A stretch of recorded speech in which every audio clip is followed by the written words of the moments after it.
you're trying to keep your spine healthy as much as possible, or if you are dealing with spinal issues in the neck, mid-back, or low back, bulging disc, spinal stenosis, herniated disc, facet arthropathy, or anything along that line, and you are looking for non-surgical approaches to managing this, looking for information to make decisions on guiding you, sometimes just being a resource of hope, of inspiration, and so we want to welcome you.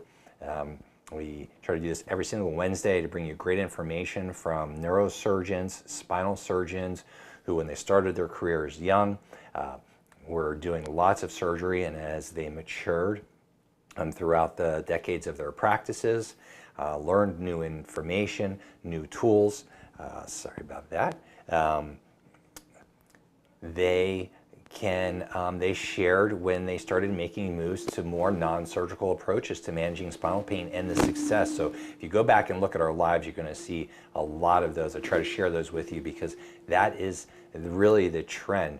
Because you'll ask most people, once you get a surgery done, you're going to be getting another one. And so if you want to avoid that, you really want to be looking for non-surgical approaches, and that's why we are here.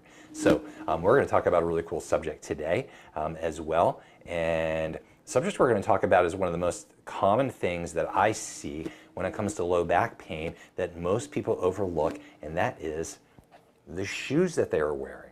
So I'm going to show you my couple tips on finding the perfect sneaker. We're going to leave it to sneakers today.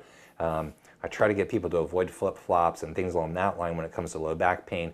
They have a tendency to perpetuate hyperpronation of the foot, which is going to torque your low back. It's going to torque your L5 disc, and it's going to destroy that area, so you got to be really careful with flip-flops. They're okay for a little bit, but if you know that you're really trying to keep your back healthy, you got to be wearing something better than that. So let's talk about what makes a great shoe. So here's an example, and I give it a pretty good rating when it comes to a shoe and a sneaker. So we're going to look at 3 aspects of the shoe that the next time that you go and look for a new pair of sneakers, I want you to look for, because you're going to be glad that you did. So of course, you want them to look good. We all got outfits.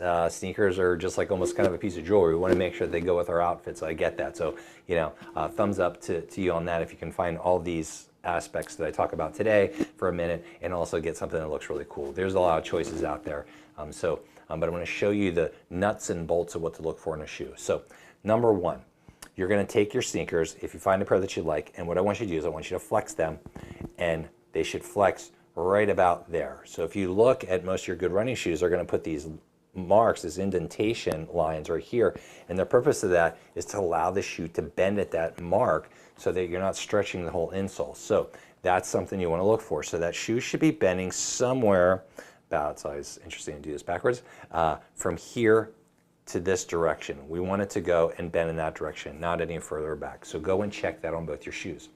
Number 2, to me, I think one of the most important things is the back of the shoe right here. This is called the heel counter. It's the piece that sits around your heel and supports your heel. Why is that important? Well, if you don't have a retaining wall, basically, it's like in your house, and if you have a part of your landscaping that has a retaining wall, and you take that retaining wall out, everything's just going to erode and start going down, especially with weather. You don't want that. So you want to make sure that this is stiff and it's a strong retaining wall around your heel. So how do you know that? Well, grab the base of the shoe. What you can do is you're just going to try to move it from side to side. And as you can see, this one's pretty stiff. On a scale of 1 to 10, I want that to be a number 7 for you. Okay, a number 7 in stiffness. And I'm going to show you the difference here in a second. Hey, if you're joining us today, welcome as well. It's great to have you part of our community, and I just want to thank you for that. And I'll let you know that say hello, comment. If you have a question, I would love to answer that for you as well today. It's very difficult getting your doctors on the phone to answer questions. It's not like it used to be 20, 30 years ago where you could just go and pretty much have that done with one receptionist. So I'd love to be a resource for you so that you have a place every Wednesday that you can ask some questions, get inspired by, share your successes with some of the stuff that we share with you. I want to hear your feedback and make sure that we're bringing you value. And if there are things that you want to learn about, let us know as well in the comments so that we can do that for you as well. So heel counter, on a scale of 1 to 10, 10 you can't move this thing, we want it to be a 7 or above. All right, and the last thing is, and I'm going to show you another pair of shoes for this, is the rear seam. So there is a seam a lot of times in the shoe where it comes together right here in the back. And here's a good example of what you want it to look like. So you want the sole where it's glued at right here to the sneaker to be straight, and you want that seam coming down so that makes a perfect 90-degree angle. If you see that on both your shoes when you compare them, when you're buying them, you want to line them up just like we're doing right here, make sure they're level, and you want to make sure that you have that 90-degree on both of them. If you start to see something that looks similar to that, where that seam is starting to come over to one side, you're going to probably want to put that shoe back and get another shoe. That shoe is probably manufactured faultily. Even though they go through a tremendous amount of quality control, they do slip through because they're all mass produced. So you want to look for that on both your shoes, okay? And if you have that, then you're good. So that'd be number 3. So one of the things to show you a poor heel counter, even though I like these shoes, they're very comfortable to wear, and I love the brand, and I love how they're made and what they stand for, but they don't have a heel counter in them. I'm not quite sure why. And so as a result of that, when you go to do the stiff test, okay, no heel counter or a very poor one is what we're showing right here, in comparison to this, where this upper part goes around, but this is the part sitting around your heel, and I can barely even move that. So I give this a big thumbs up. I give this a big thumbs down when it comes to the heel counter. If you're a hyperpronator, this is not going to be a great shoe for you, even though I love this brand. If you have a neutral foot, that's a different story, but most people hyperpronate their foot. And hyperpronation is the primary shock absorber of the human body.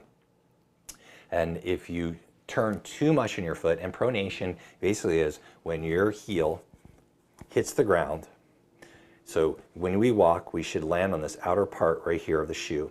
When that hits and the foot rolls over, it should stop right at neutral.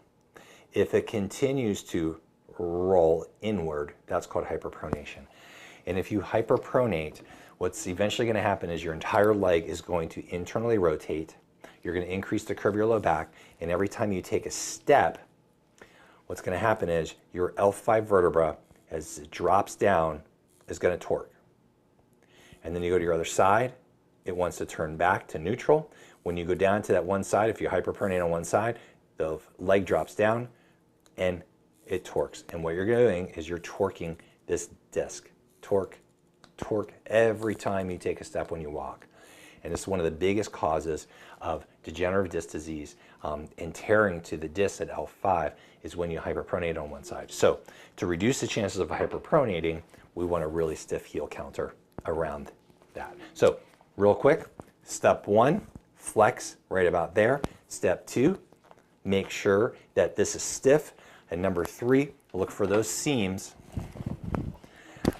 on your shoe and make sure that they're at 90 degrees to the heel or the sole of the shoe.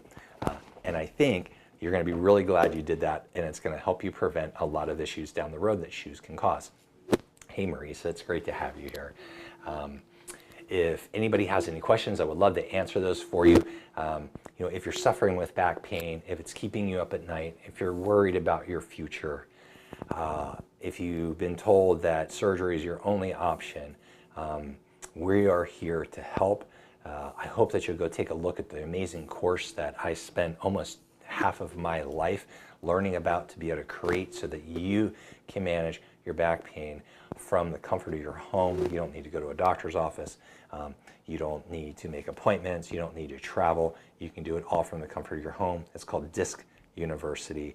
There's links on our bio here on Facebook and YouTube to it. I hope you go take a look at it. I spend a lot of time. We're really proud of it, and we have had hope so many people have great successes being able to manage their back pain and actually get their spines to be healthy from the comfort of their home using Disc University. So I hope you go take a look at it. And also, just to let you know, We have just launched our website. I hope you'll take a look at that. We're still doing some polishing to it, and we're going to be adding some more to it almost every day. But I just want to let you know, hope you go take a look at it and tell me what your thoughts are. Would love that. It is drshawnmcwilliams.com. So let me know what you think. And I appreciate your love and support as always. I'll see you next Wednesday, unless you have questions for me for the next minute. And if you don't, we're here for you to support you so you're not alone. So let us know, send us a DM, write us a comment so I can get back to you and help you start having a better quality of life like you dream about again, okay? All right, see everybody next Wednesday.